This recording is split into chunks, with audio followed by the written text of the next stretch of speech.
All right, let's jump right in. When you think about basketball today, you're probably picturing these global superstars, these incredible athletes, right? But what if I told you that one of the biggest sports on the entire planet wasn't born from some grand vision? Nope. It was invented out of pure, panicked desperation. I mean, just look at the difference. On one side, you have the modern game, a slick, multi-billion-dollar global spectacle. And on the other, the very first game. It was literally two old peach baskets, a soccer ball, and it ended in what was basically a full-on brawl. The story of how we got from that mess to what we have today is honestly one of the wildest in all of sports history. So, let's go back. Picture it, Springfield, Massachusetts, the winter of 1891. And it's a brutal New England winter, that kind that freezes you to the bone. And believe it or not, that horrible weather is the real reason basketball even exists. Okay, so inside the YMCA training school, you've got this class of young guys, future gym teachers, who are stuck indoors. And what are they doing for exercise? Stuff like marching, calisthenics. They're bored out of their minds, just filled with all this pent-up energy. And they're starting to get, well, pretty violent. And listen, this wasn't just any class. They were so rowdy, so completely out of control, that they actually earned a nickname. They were called the incorrigibles. I mean, these guys were such a problem that they had already made 2 of their teachers quit. They were a nightmare. So who gets stuck with this problem? Our hero, a 30-year-old Canadian instructor named James Naismith.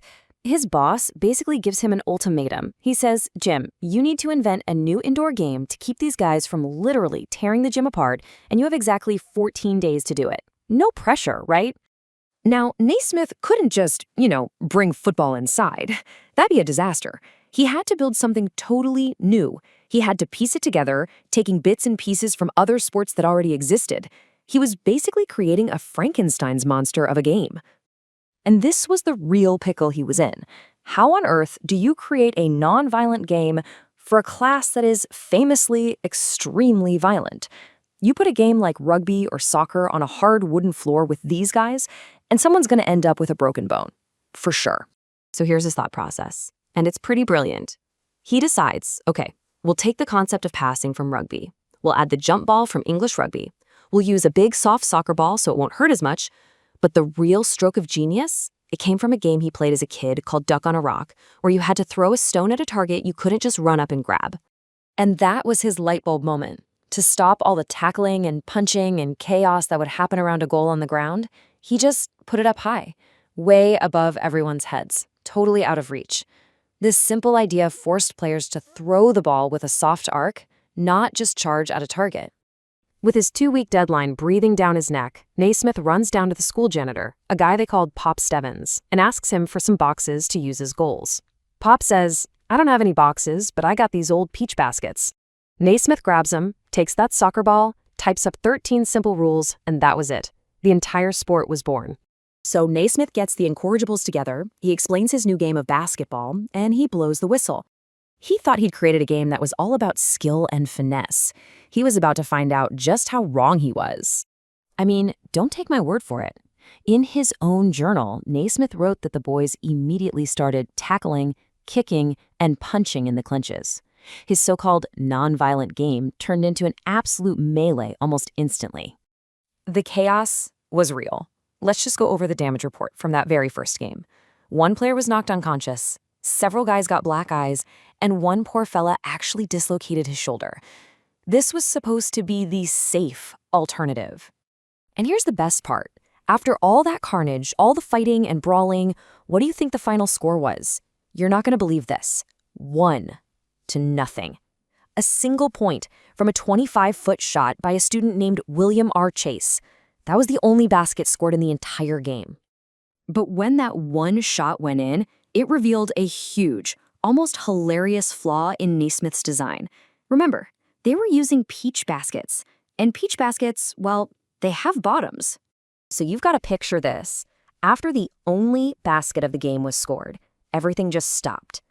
Pop Stebbins, the janitor, had to drag a ladder onto the court, climb all the way up there, fish the soccer ball out of the basket, climb all the way back down, and then they could start playing again. Can you imagine? But here is the truly weird thing. Despite the violence, the injuries, and the ridiculous ladder situation, The students absolutely loved it. That raw, chaotic energy was exactly what they wanted. And from that one crazy game, an accidental global legacy was born.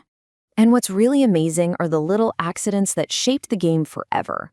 See, Naismith just nailed those peach baskets to the railing of the gym's running track. He didn't measure it or anything, it was just a convenient spot. That railing just so happened to be exactly 10 feet off the floor. And that number, 10 feet, is still the official regulation height for every single basketball hoop in the world. A total accident.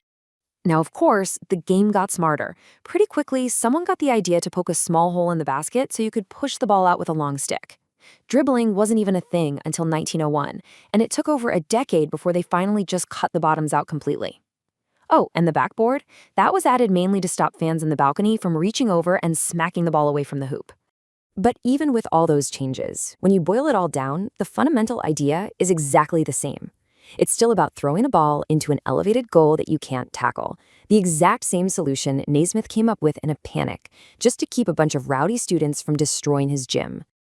It really leaves you with a pretty cool question, doesn't it? We look back at this story and see a quirky, chaotic accident.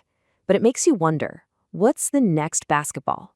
What future global phenomenon is being cooked up right now, not in some high-tech lab, but in a garage or a basement, just because somebody has a problem that they desperately, desperately need to solve?